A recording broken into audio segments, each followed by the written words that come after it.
Hey adventurers, welcome to the crew. I'm Sealord Janda, and this is my Let's Play of Pillars of Eternity.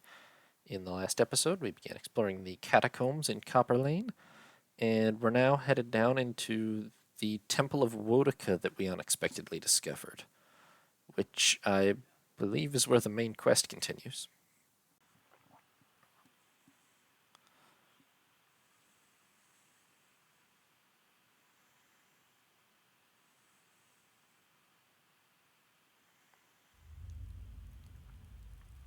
Okay, so this is the Temple of Woedica. Don't know what that's about. No idea which...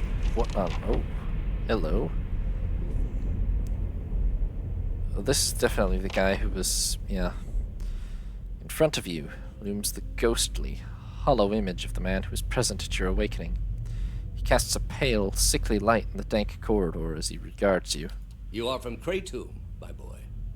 His words are an echo in your mind from a long time past, and you know your response before you speak it, as if it's always been. Yes, I was born there. A remarkable city. Truly one of the most impressive we have encountered outside of our own. Many exceptional people who have joined our cause come from Catacombs. What made you decide to join our order?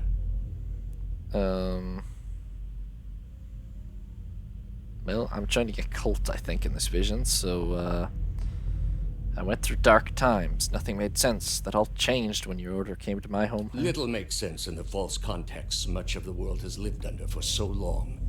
It is by the mercy of the gods that our faith has been able to reach so many of the heathen in more recent times.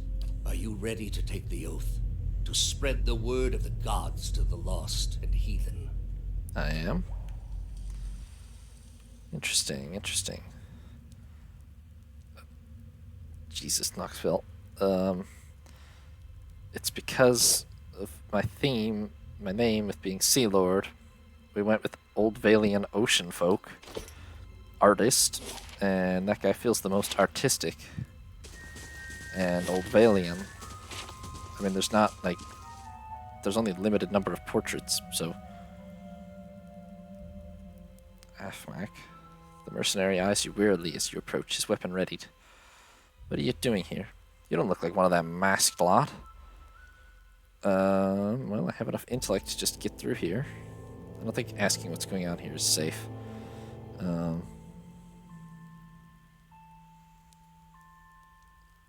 Relax. How would I know to be here if I didn't belong? I think if I ask what's going on here, that'll be basically tantamount to attacking, because he'll know don't belong here.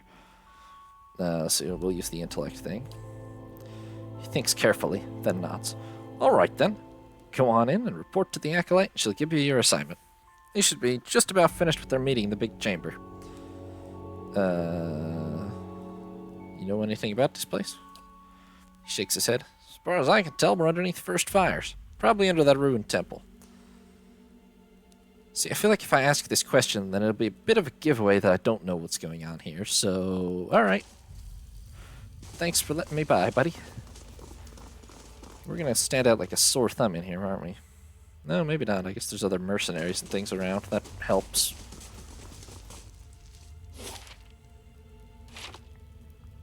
Don't know the proper way, but, hey, they got free piles of gold for new initiates. That's a tempting offer, yeah.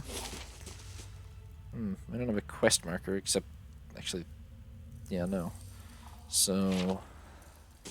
you know what? Quick save before I screw anything up.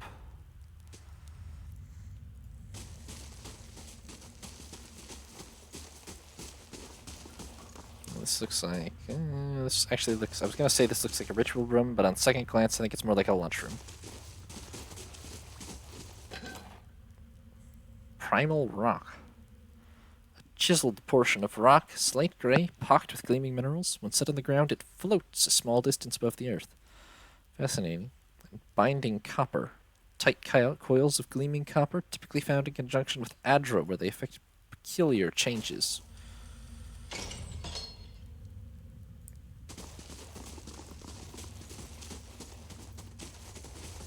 I'm quite enjoying the game, I have to say. Aloth falters and brings a hand to his forehead. He takes a staggering step forward, coughing and sputtering. Back you, Claude! Those hooded fiends are nigh to be trusted! Yeah, I got that, but also we haven't figured out why you're Irish, Aloth. Probably not, but that's no reason to be rude. Connor glances over at Aloth and frowns. Aloth, are you unwell? He grimaces, catching his breath. It's nothing, I'm fine. He coughs again. This probably isn't the best place to linger anyhow.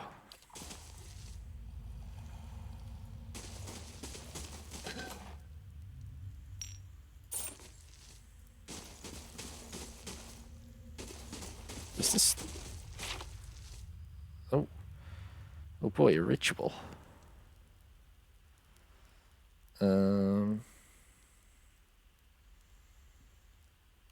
Splitting the party seems like a bad idea.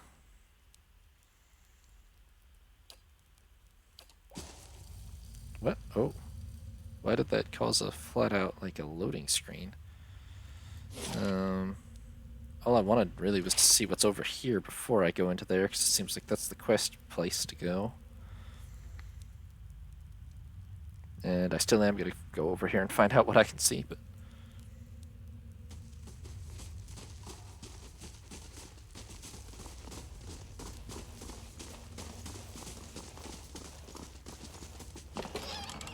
Ooh, cheese.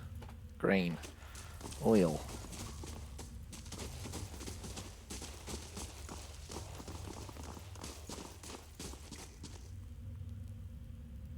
What's up, buddy? Little library section. Scroll. Deerwood history, 448 copper. A book glass on the table, its pages filled with some kind of unintelligible cryptography. The shelf with... I have a copy of this already, I think. Yeah. Take another one, though. A chest, which we absolutely cannot pick the lock of. Alright, let's talk to this guy. How do you do? A lone figure paces back and forth, tapping his fingers at his sides, muttering to himself. He jumps when he sees you, his hands on his chest. By the flame, you startled me. He pauses and leans forward. Where's your mask? It's too itchy. Well, don't let anyone inside see you without it. They're keen on anonymity. What are you doing here, then? He resumes his pacing.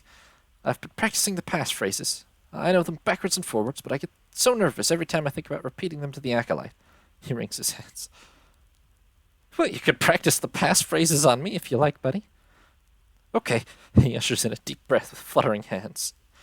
Here goes. First question. State your name and purpose. Answer. My name belongs to the gods and my hand to their service. Second question. What company do you seek? Answer. I seek the company of shadows, that our labors may remain secret.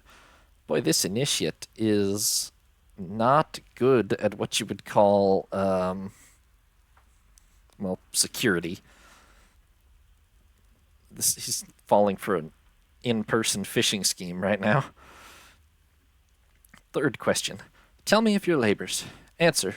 To see that the craft of Kith and Wilders does not disturb what bones the gods have buried. Fourth question.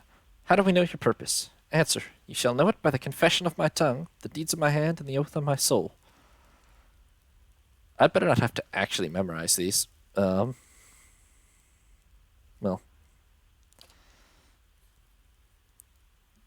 We'll find out. Riddles upon riddles. What bones the gods have buried. It's very dramatic, isn't it? Oh, I'm sorry. Please continue. Fifth question. And how is your oath guarded? Answer. It's sealed by the leaden key. He sighs with a nervous chuckle. That wasn't so hard. Yeah, sounds like you got it, buddy. I do. I think...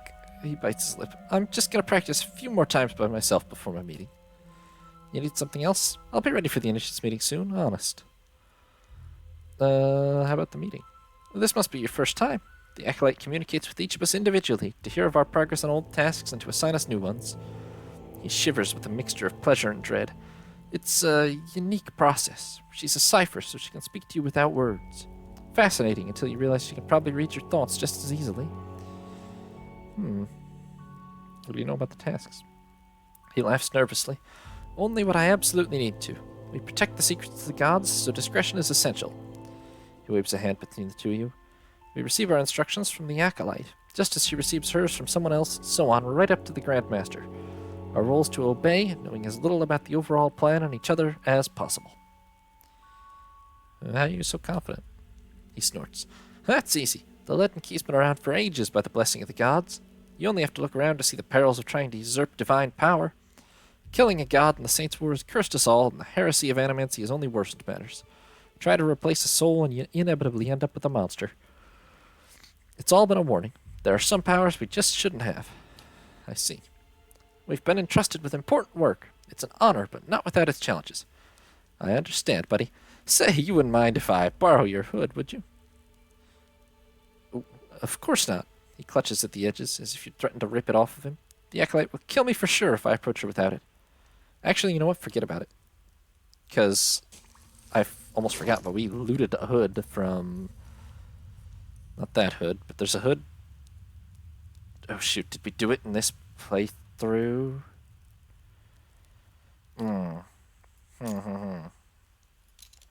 The first time through, we found a hood on a corpse. No, that's not the right hood. We found a hood on a corpse outside the first time through, but did I loot it this time, or did I skip that corpse by accident?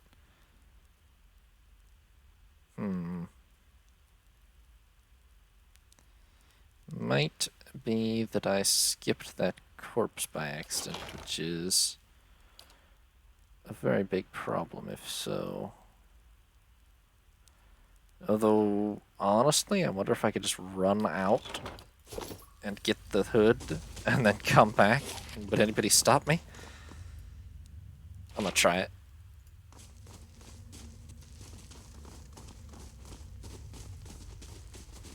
Let me quick save before we do. Alright, we got two options. We can either go back to the hood that I know is out here in the catacombs, or we can bully that novice, but that seems like it could lead to raising an alarm or something, so I'm gonna run back here and get this hood. I'm pretty sure I know where it is. If I'm wrong, then I've just wasted a bunch of time, but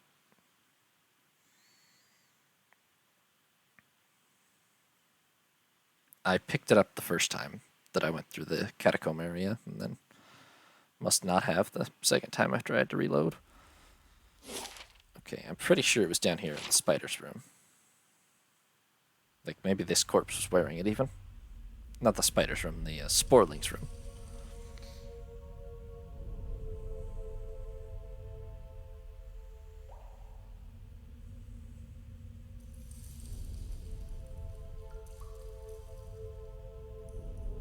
We'll be here in a minute. The party's just got a one run through, whatever weird way it's running through.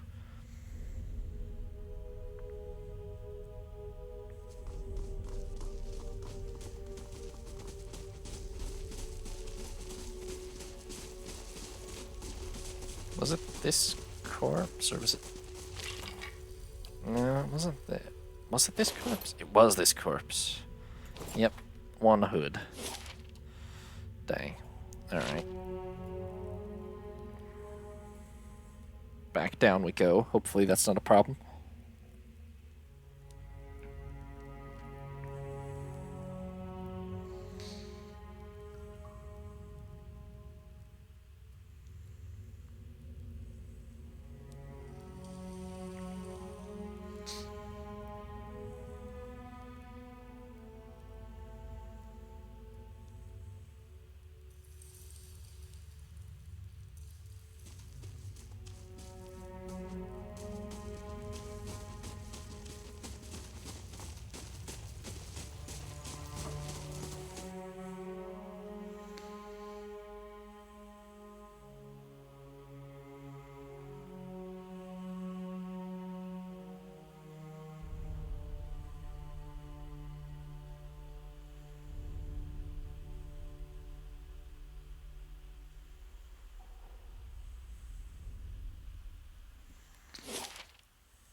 Alright, so I don't need his hood. I'm not going to be able to take the whole party in, but I'm going to try to sneak in just on my own. Oh yeah, my barracks is finished. Sorry, bit immersion breaking, but yeah, barracks is finished. We have piles of copper, which I'm planning to pretty much spend on this, so... What's the next most essential thing, you think? Bailey. Bailey just kind of provides for other things. Library. Towers. Right, the Western Barbican and the Bailey are what unlock other stuff, so for now... Got plenty of security. Ooh, the Warden provides high-level bounties. And 2 prestige and security. Well, let's get that built.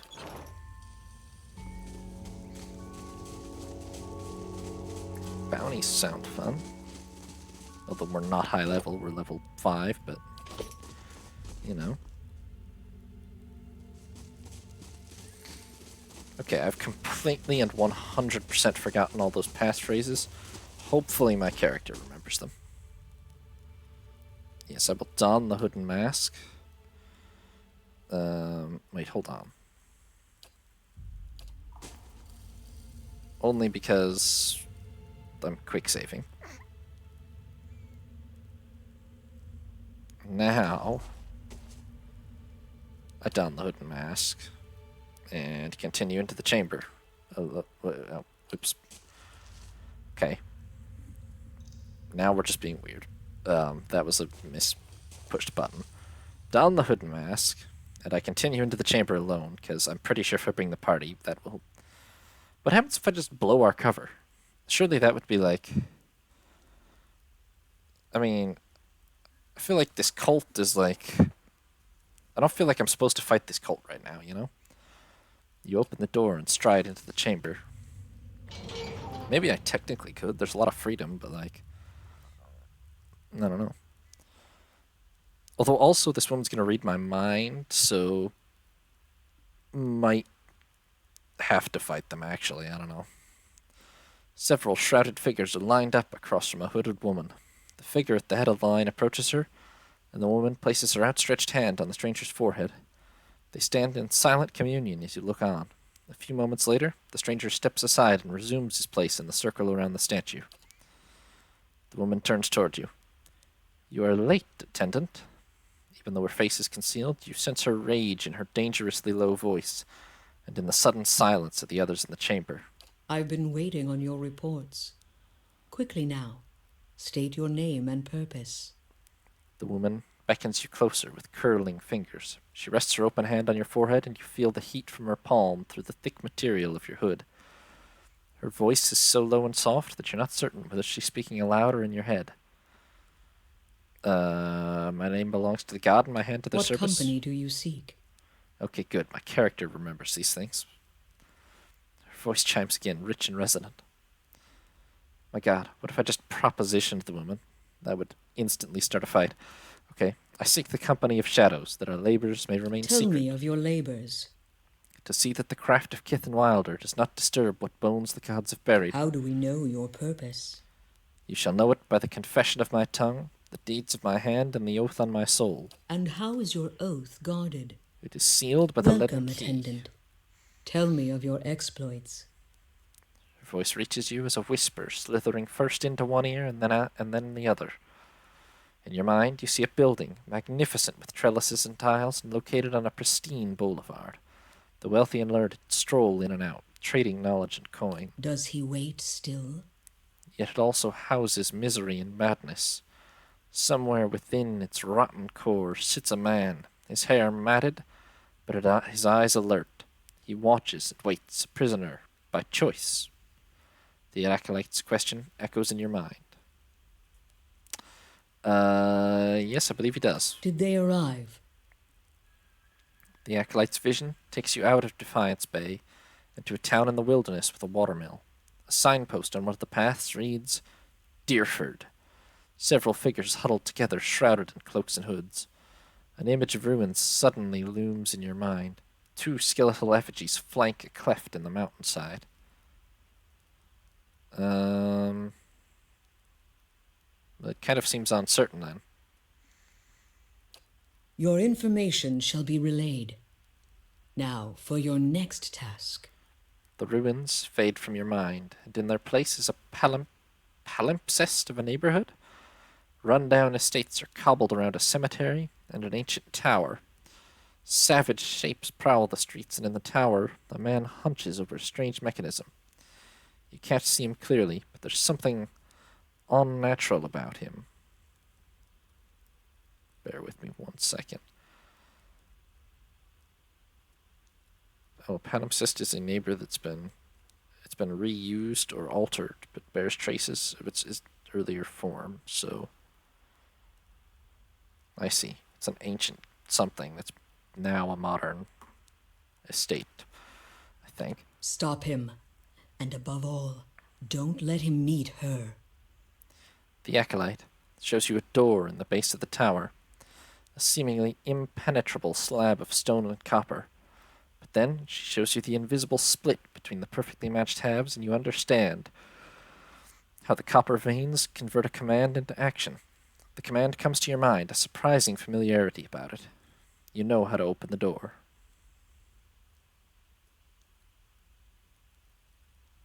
I shall. Her hand rests lightly on your head. Have you any questions, attendant? Okay, if I ask what is this place or who are you, that's like... We're undercover right now. We can't ask absurdly stupid questions.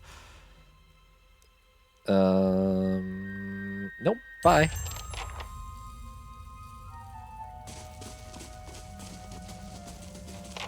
Okay, yes. So I'm not... I mean, okay. Everything we just learned is extremely vague. And we have 3 separate main quests now. We're supposed to... Yes. Find an agent who's imprisoned by choice in a place of misery and madness. In a wealthy neighborhood.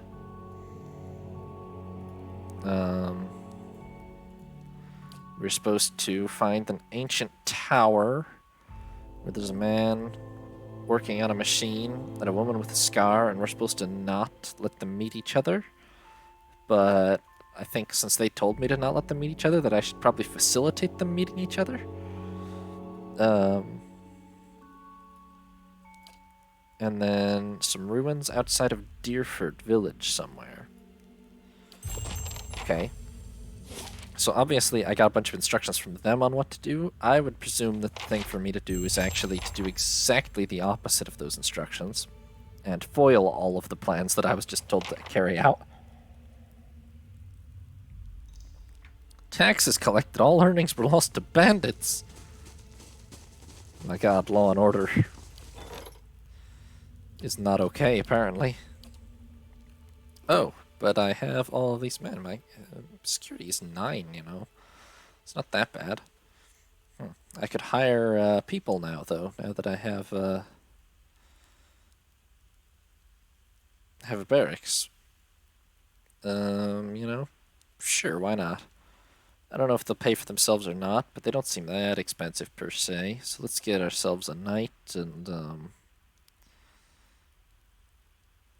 a line breaker and a shock mage and a warden, and well, that improved our security a lot. So let's, 40 copper a day. We have enough to pay for that easily, obviously, but I don't necessarily feel super comfortable with ongoing expenses when we don't have guaranteed ongoing income, so... there's taxes, but they're all being lost to bandits, apparently, so I don't know how the full way to fix that yet.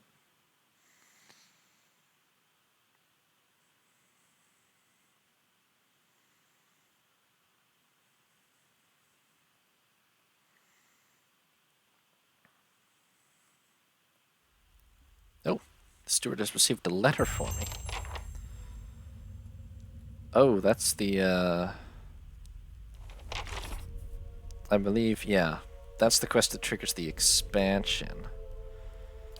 A moment, Probably please. not ready to start that. I feel I should explain myself. Well, yes, actually, Aloth. Oh, we have conversations with a bunch of people. Okay. Aloth, why are you Irish About my sometimes? episode in the catacombs. There's something I should have told you earlier. Yeah, I think maybe there is Aloth.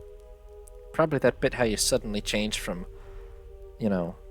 BBC to IRA at a moment's notice.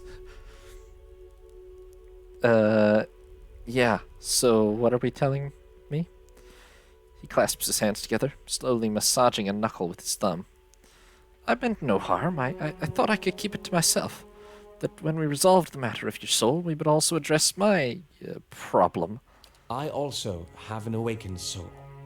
But unlike yours, mine is a presence that shares my senses and my skin, making herself manifest at the most unwelcome times. Kind of makes sense. So your past life is Irish, I understand. He closes his eyes and grits his teeth. His lips quiver and twitch with the vestiges of some internal debate. Several seconds later, he opens his eyes again. They're watery and bloodshot. I'm sorry. I've tried to learn to control Isilmir. I've gotten stronger, but so has she. So, what's up with Artemis, Isilmir? uncouth, a creature of rash impulses and feeble faculties. She wags her impertinent tongue when she should listen. I see. Aye, this I one's have fit noticed. to boil. Hard to get this gaff over anything tisn't to do with books and spell speak. Yeah, okay. He grimaces, running his hands through his hair. I have none of her memories. Breath spared me that much. But her coarse manners and intolerable hill speak suggest a provincial from a very, very long time ago. I do appreciate how both of them are just played by Matt Mercer. She tends to surface a hair's breadth from conflict when the fuse is burned down and teeth are on edge. And when she shows up, she doesn't stop to gauge a situation, she just acts. She does seem a bit reckless. That's it exactly. You recall the way she goaded those villagers in Gilded Vale? She doesn't think, and she doesn't back down. And trying to suppress that has been my problem for years. Why don't you say something, I man? learned to keep her a secret a very long time ago. Those with awakened souls are shunned, mistrusted. And after your experience with Meowald, I'm certain you can see why. He You looks up need at to you. be careful. So is this going to be a problem? Merely an annoyance. Although, He lowers his voice and clasps his hands behind his back. Minute twitches and spasms along his arms betray his fidgeting. Defiance Bay is said to have an entire institution dedicated to the study and cure of soul-related ailments. Since our journeys have already brought us to the city, perhaps we could speak with someone there. Yeah, okay. Thank you. This has been a great I was burden. definitely planning to play a visit to, what is it, Cipher Lane or something like that. Seems like they could be useful to me too, so I was definitely planning to visit there anyway. Anything else? Tell me about a deer. I've been gone for more than a year now, but I suspect I'll always think of the forests and fields of Adir as home. We've thousands of years of history and tradition behind us, and there's a sense of dignity and responsibility that comes with that. He frowns. Of course, there's baggage as well. Our imperial past is still fresh in the minds of many, as you may have noticed here. Has it been difficult? People here are informal, hot-blooded. His mouth twists into a wry smirk. More attentive to insult than to duty, but as long as one avoids provocation, it's easy enough to get along. He steeples his fingers. I've gotten accustomed enough to keeping my thoughts to myself, anyway. Alright, anything else about Isilmir? Such as? When did she awaken? My father was a strict man. He expected the best from his only child, and he didn't tolerate failure. His voice becomes drawn. At times, he could be rather adamant, particularly when he'd been drinking. Isilmir manifested on one such occasion. To be honest, I don't remember the specifics, only that he was more careful with me after that. Oh, Isilmir actually defended you, I think, Aloth. So you said you learned to hide her a long time ago? My mother instructed me to keep her a secret after she first emerged. She feared that knowledge of my awakening would render me an outcast. Even though Isomir proved useful against my father, I trusted my mother's advice, and I've since come to see the wisdom behind it. Merveld is an extreme example, but one that I can relate to more and more each year. Is it possible to talk to her? He gives you a taut frown. Her usurpations are uncomfortable enough. I'm not eager to invite her into my consciousness more than necessary. Yeah, that's fair. How long were you in Gilded Vale? He shrugs, fidgeting with the hem of his sleeve. Not much longer than you. As you saw, it was hardly the haven that had been advertised. Yeah. Any thoughts on what to do now? His mouth twitches, and he frowns. You're looking for the leaden key now, yes? If I were you, I'd want to know what they're after. His eyes narrow. I expect the leads from the Acolyte should prove most helpful. Yeah, so, what should I do now? Follow the main quest, he says. All right, what about you, Wader? Dozens. Pretty sure you won't find one among them who stood within 100 miles of that bridge when the Godhammer went off. Too bad, too. Said there'd be less of them. Yeah, I feel that. They seem a little on the xenophobic side. Why do they call themselves the Dozens? It was 12 Deerwood and stood outside Halgout Citadel waiting for Wadewind to cross the bridge there. They had to hold him there long enough for the Godhammer to detonate, so that's what they did. I think we know about the Godhammer, but I'm going to ask anyway. That's what they called the bomb they blew up Waden with. Don't know much about it other than that. Anything kills a living god, guess you gotta name it. Yeah, makes sense. And we did know that, yeah. What do you have against the Dozens? Nothing serious. Nothing I don't have against a lot of folks, anyway. The Dozens, they like to take things into their own hands. Gets ugly sometimes. We don't have them in Gilded Vale, but they'd be right at home there. They picked that name so they could do what they wanted and feel like it was right.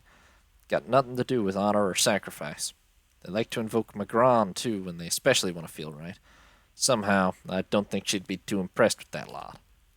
I'm sure she'd like to set him on fire any time they use her name, but the gods probably got rules against that kind of thing.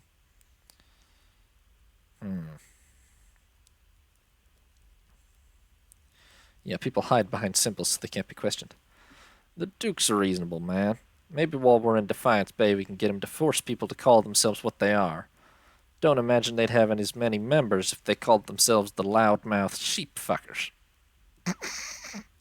Fair enough, Vader. Good idea. Alright, what about you, Durance? Noticed you, doing something weird with your fire staff the other day. Wow, I'm just supposed to ask you to leave instantly? No.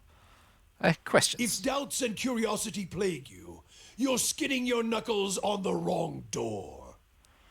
Well, I saw you sitting by the fire and your staff emitted some kind of wild, freaky, supernatural light.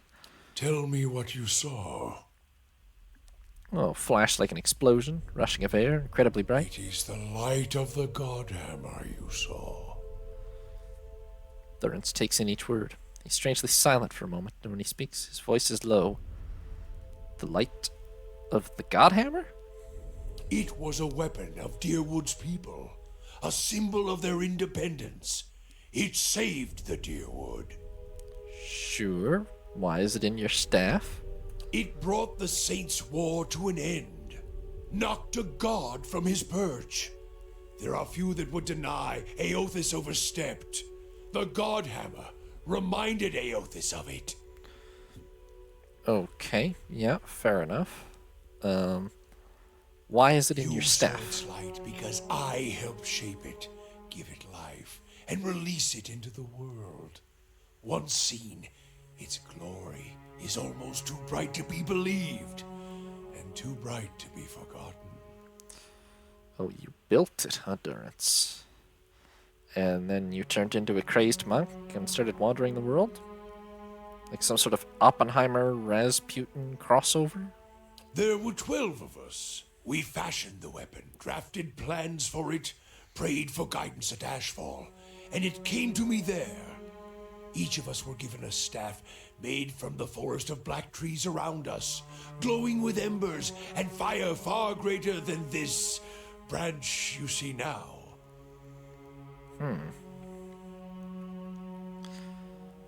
So he's one of the original dozen. It felt as if the staff was Margaren's own finger, guiding my hand, guiding the other 11, the shadows of the 12 who would come to stand on the bridge to stop Aethys. It could be Magran's own finger in the sense that if one god was engaged in, like, conquest of the physical world, the other gods might potentially be a little pissed off about that.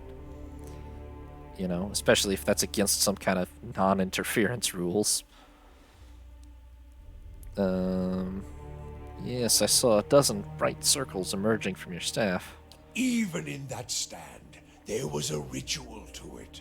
For the 12 that stood on the bridge, there were a dozen shadows cast, a dozen faithful of Margren, her fiercest supporters and shapers of the Godhammer. Durrance rests the staff in front of him, and the flame atop it curls for a moment, the light flaring slightly. It splits into a ring of flames, one after the other, until a dozen is met. As 12 held Aethys fast, we 12 unleashed our prayers and let the Godhammer fall. Then it blossoms brightly once and resumes its candle intensity.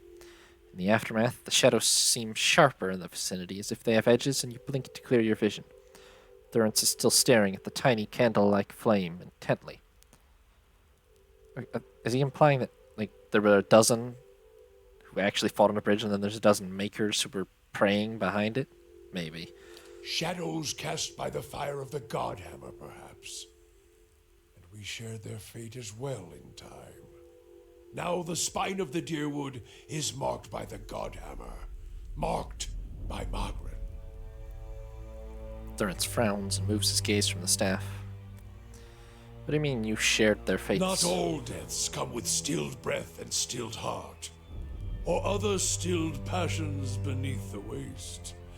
Some deaths come from silence. Is that the time to make that joke? The connection we once shared with Margren. After the light of the Godhammer, it was not the same. It was as if we'd lost our senses, and sense of purpose as well.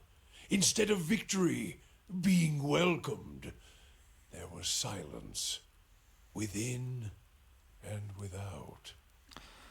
Well, I wonder if Margren... Okay, let's assume... Margren is a god, obviously. I think goddess of war or something, maybe? We saw this before, but I don't remember exactly.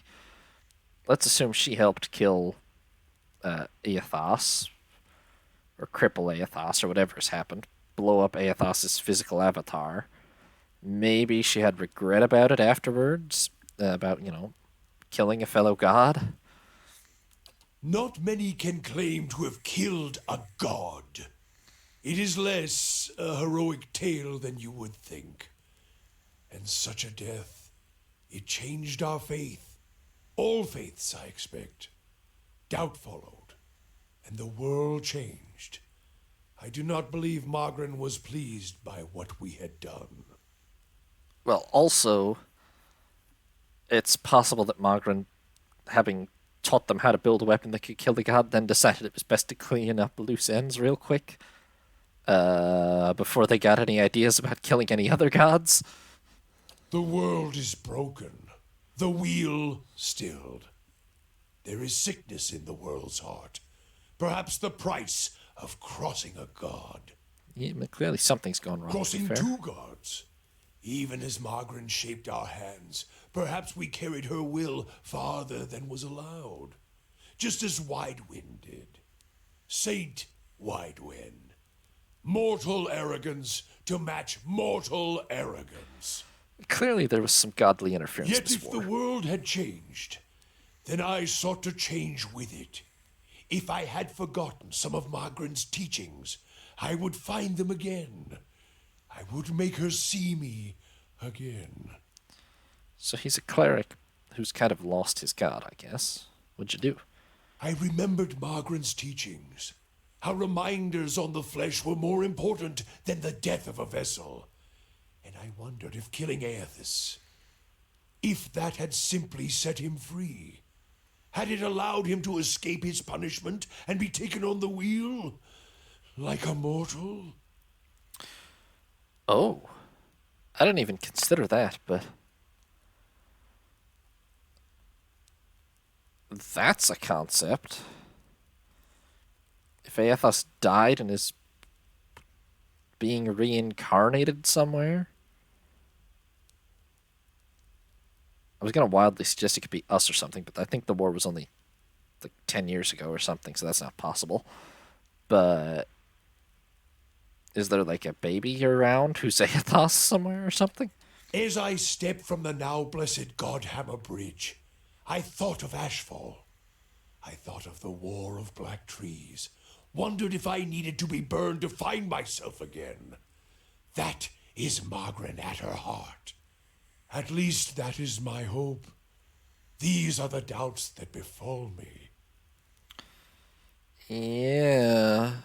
I can understand having some doubt after all this, I guess, if you're a cleric. So what happened when you The jumped road Ashfall? to Ashfall is long, gives one time to think. And if you think long enough, you do not go home. I left without telling anyone, with only the robes I wore at Halgot, my staff, and my name, which is long buried.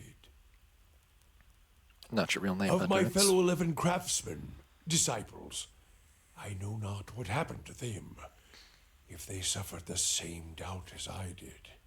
But it was underserved. It was wrong. We had done all that Or had asked. Grab victory from defeat and... Well, this is a man having a deep crisis of faith.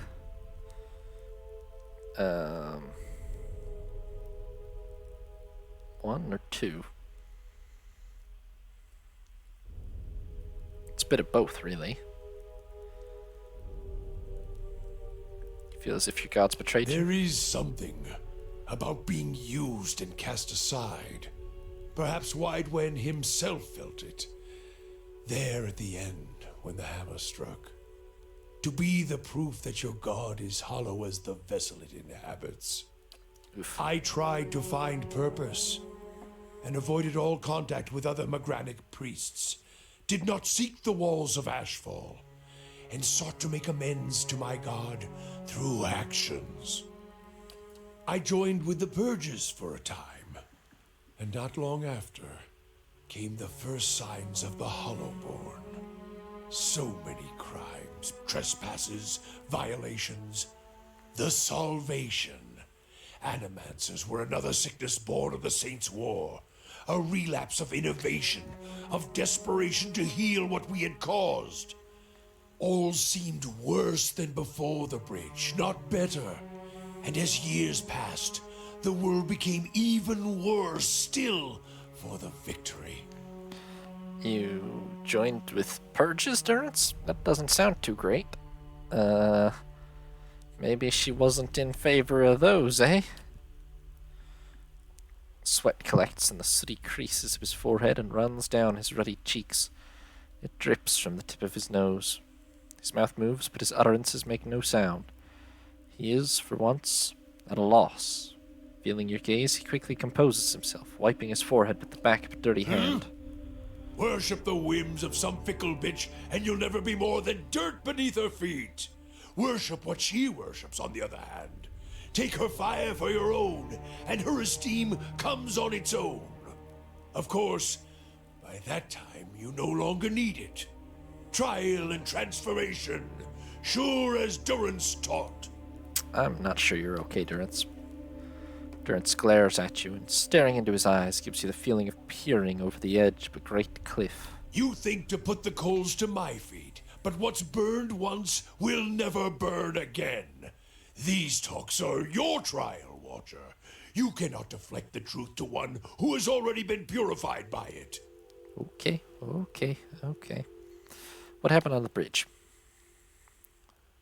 We chose the bridge because we could control it. Durance's hands tighten at the top of the staff as if holding it by the neck. It was a place where we could choke Aethos in his own footsteps, where we knew his feet would fall, a narrow neck of stone. But it was more than that. It was a spine of the deerwood, symbolic of its backbone. Such symbols are important in the construction of a weapon. Thurin studies his staff, his eyes traveling along the etchings. Any weapon. Durance's face hardens and his eyes burn, his eyebrows narrowing. I suspect Deathos knew that as well, and so did his vessel in its arrogance. His hand tightens on the staff. He intended to walk upon the bridge as if walking on the backs of the deerwood, and we intended to burn him with the light of our faith, and his. 12 on the bridge, 12 in the shadow, and gave ourselves to it. Gave yourselves to it? We put much of ourselves into the Godhammer. Such a device is not simply a machine. There are elements of the spirit in it. Even Widewind's spirit. Elements of the spirit? Each of the 12 who brought the Godhammer forth would have done anything to save the Deerwood, save its people. It is why we were chosen. Each of us hated this pretender. That rage, that spirit, that rebellion went into our work, and went into studying him as well. Why Wideman? We all studied Widewind. He was our enemy, and he had provided the flesh the god wore as a cloak. That flesh made him vulnerable. I knew what fields his hands had tilled, his family, what he had harvested, where he had been born. We sought to know him, what had led him to fight us. Why was this important to a bomb again? You don't kill the god. You kill the man it inhabits. And you leave that man a ruin. Burn him to ash. The weapon was meant to not only burn his flesh, but it would burn his soul. And it did. At the cost of our own. And at the cost of our goddess's favor. That whore be damned. Is that why your image looks all blurred? Durrance frowns, glancing at you with a sharp look. Perhaps your eyes were blinded by the Godhammer's light, Water. He snorts. I may feel half a man at times, but even that is twice that of most others. That's just, he's a little bit in denial still. If you fear for my spirit, your fears are baseless. The Godhammer, seeing its light, only fueled my anger and made me stronger, made me re-examine the teachings of Margren, put them in a new light. Buddy, it kind of looked like your soul was sheared in half. I do not need you to cast any more questions on me, Watcher. Nor did I ask you to look upon me without my leave. Get gone, and leave me be. Okay, he didn't appreciate that, but I think it's true nonetheless. I'm here. Alright, so that's it for the catacombs. Didn't anticipate that the main quest was going to be down here, but very much was. And actually, out of the three threads we got, this and this, I feel like... Okay, this is definitely in Defiance Bay. I feel like this is probably in Defiance Bay, too, no? This one is by Deerford, which... That's... over here, and we know how to get there anyway, but... I mean, there's 4 more districts of Defiance Bay to explore on the way first. Plus, there is that big maze underneath our keep first, or not first necessarily, but that we should also explore.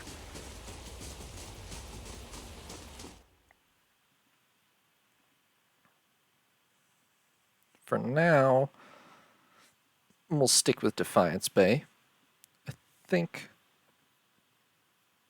think that's literally it as far as Copper Lane goes, so...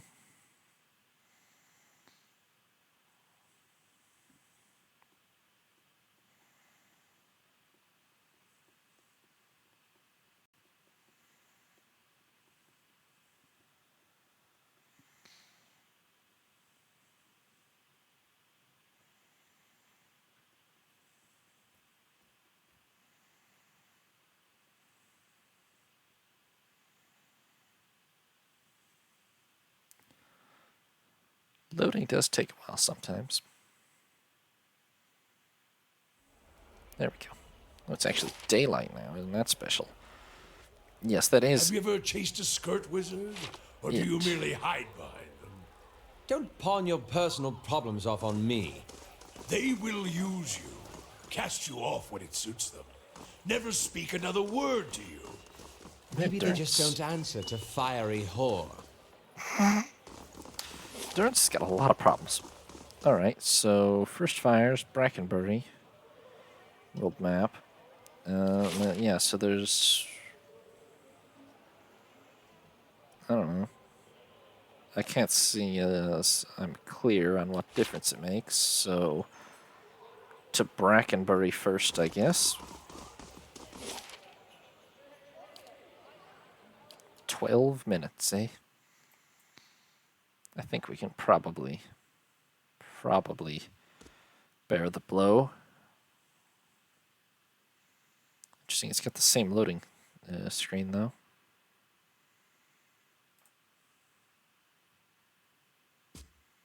That's Copper Lane, I mean.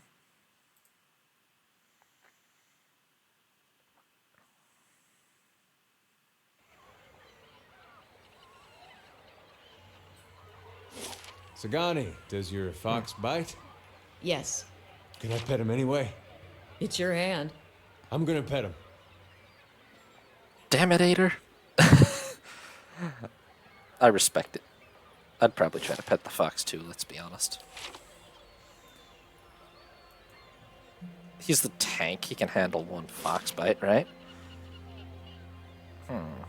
Okay, this district is not as big as the last one. And it's actually seaside. Giant Adra pillars coming up out of the sea. Isn't that something? So this would seem to be where the rich folk live, huh? Am I really supposed to just break into houses of random rich folk? Alright, well, you know what? That's gonna be for tomorrow. And for now, thank you everybody very much for watching. I hope you all have a nice day. This is Sea Lord Jenda, signing off.